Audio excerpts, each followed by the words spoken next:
حضرت شقیق بلخی رحمۃ اللہ تعالی علیہ سے مروی ہے کہ آپ فرماتے ہیں کہ ہم نے 5 چیزیں طلب کی اور انہیں 5 چیزوں میں پایا۔ روزی کی برکت طلب کی تو وہ نماز چاشت میں ملی، اور قبر کی روشنی طلب کی اسے تہجد کی نماز میں پایا، اور ہم نے منکر نکیر کے سوالوں کا جواب طلب کیا تو اسے قرات قرآن میں پایا،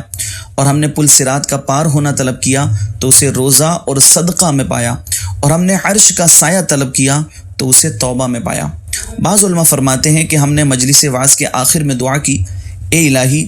ہم میں جس کا قلب زیادہ سیاہ ہے اور جس کی آنکھیں زیادہ خشک ہے اور جس کی معصیت کا زمانہ زیادہ قریب ہے اس کی مغفرت کر۔ ہمارے نزدیک ایک شخص مخنث گنہگار تھا تو اس نے کھڑے ہو کر کے یہ کہا، پھر دعا کرو کیونکہ تم سب میں ہی زیادہ سیاہ قلب اور خشک آنکھ اور قریب المعصیت ہوں، میرے واسطے دعا کرو، اللہ تعالیٰ میری توبہ قبول کرے۔ وہ عالم فرماتے ہیں کہ دوسری شب میں نے خواب میں دیکھا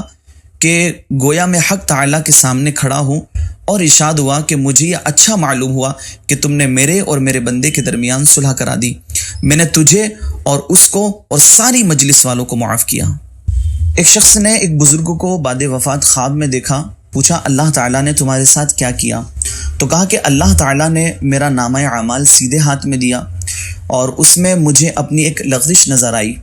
تو میں اس کے پڑھنے سے شرمایا اور کہا الہی مجھے رسوا نہ کر۔ ارشاد ہوا کہ جب تو نے یہ فعل کیا تھا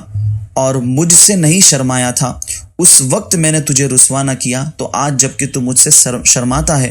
میں تجھے کیوں رسوا کروں گا؟ میں نے تیری لغزش معاف کر کے اپنی رحمت سے تجھے جنت میں داخل کیا، وہ عیبوں کا ڈھانپنے والا، حلم و کرم والا، پاک ہے۔ اللہ تبارک و تعالی ہم سب کے گناہوں کو معاف فرمائے اور اللہ تعالی ہم سب کو بھی توبہ کی توفیق عطا فرمائے۔ آئیے آج کے عمل کی طرف چلتے ہیں۔ کرنا کیا ہے، آپ کو آیت الکرسی شریف 3 مرتبہ پڑھ کر کے اپنے اوپر دم کر لیں، اور اس کے بعد آپ کو